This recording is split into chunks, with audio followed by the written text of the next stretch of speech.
What you can be thinking about as a therapist is not necessarily just treating the condition on the skin, but possibly looking a little bit deeper during that consultation, finding out what their triggers are, and then treating the stress. And very often, if we treat the stress, then the acne condition is going to subside. We're going to talk a little bit later on about ways of treating stress. We're going to give you some ideas about what we can do, which ultimately will help to clear up the skin. So if we go back and look first at what acne is, because we need to, more than anyone, obviously understand the physiological changes in the skin that bring about acne. But if we understand that and we can explain to our clients what's going on in the skin, we're far more likely to get their buy-in, one, with them then having treatment with us, and two, then for us prescribing their home care use and working in a partnership to try and beat that acne condition. So understanding what's going on is really crucial when it comes to helping our clients with acne.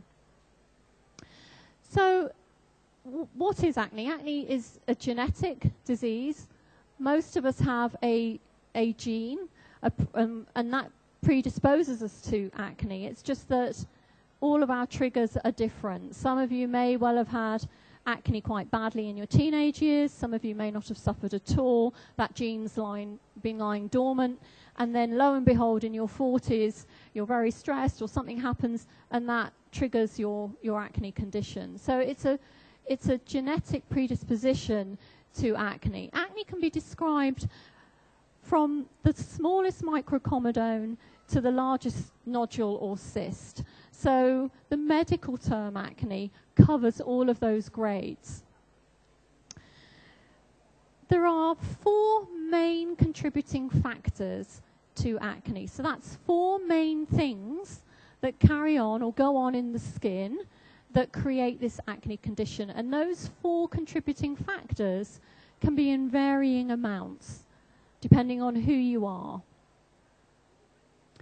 So first of all, just as a very brief recap for you, for your anatomy and physiology from when you learnt this in college, this is the area that we're going to be looking at that creates all the problems. This is the pilosebaceous unit, or your hair follicle, you can see here, and the sebaceous gland. And in that sebaceous gland, you can see is a continuation of the dividing layer of the skin. So you've got skin cells that line the sebaceous gland and line the follicle wall, which is important when we're talking about the contributing factors to acne. So, the 4 contributing factors. Number 1, the follicle. In a normal skin, a normal functioning skin, the follicle contains a hair, and that hair provides us with a wick to wick out the sebum onto the surface of the skin. In an acne skin, we tend to have more follicles that have a very tiny, insufficient hair, or what we call a rudimentary hair, or no hair at all. So first and foremost, we've got oil being poured into our follicle, and it's not going anywhere. And in an acne skin, we tend to have more what we call sebaceous follicles, so more follicles that have no hair. Number 2, the sebaceous gland. Very often the follicle will be what we call multilobular. It will have more sebaceous glands attached to it. And you can see that here in this particular diagram. This is the follicle. It's got a very small, insignificant hair, and it's got 2 lobes to that sebaceous gland. Another factor with an acne skin is that sebum, or that oil produced, is thicker and stickier. So that's not particularly great for someone that's going to that's suffering with acne. So there's more of it. It produces much more because it's stimulated by hormones, and it's a thicker, stickier form of sebum. The next contributing factor, the skin cells. As I mentioned in the diagram previously, the follicle is a continuation of the basal layer of the epidermis. So we've got cells being produced within the follicle. And what happens in an acne condition or an acne skin is that we produce 4 to 5 times more skin cells than in a normal skin.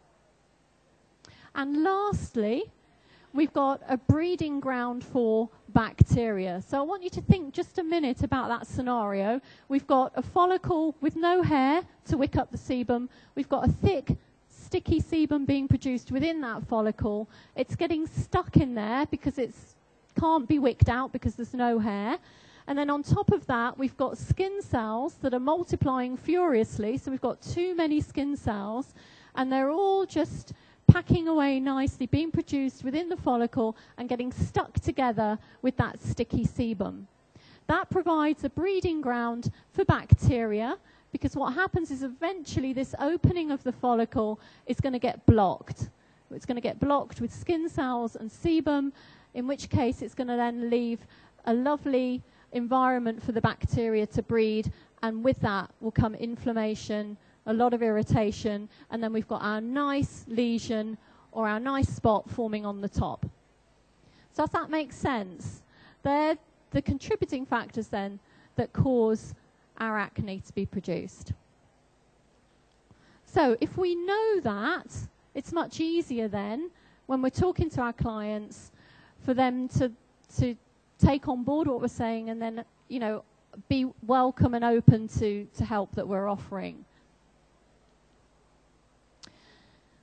Do you ever see skins that look like this?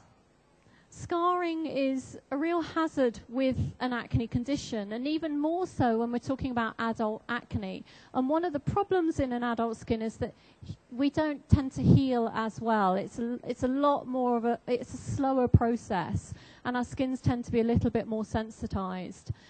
Scarring is for life. A spot will come and go. So one of the things that you really want to pass on to your client is stop squeezing, stop picking.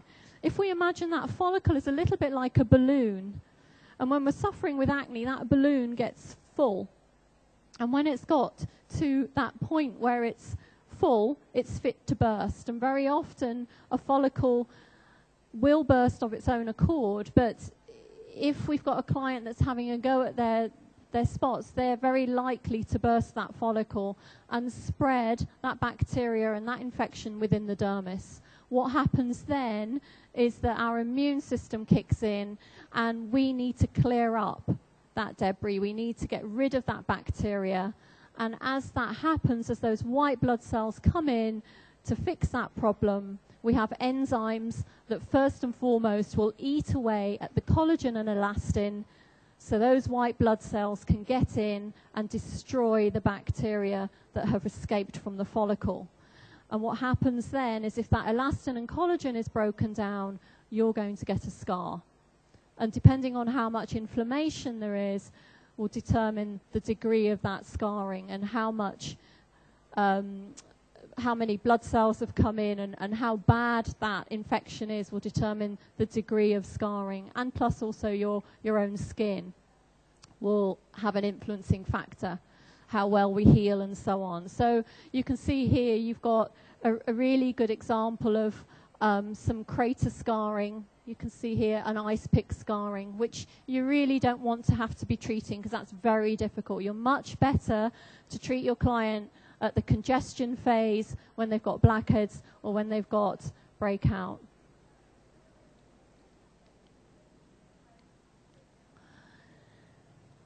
So I'm sure you're familiar with clients saying to you, you know, I have this condition, I have this acne condition, what can you help me with? What can I use? I've tried everything.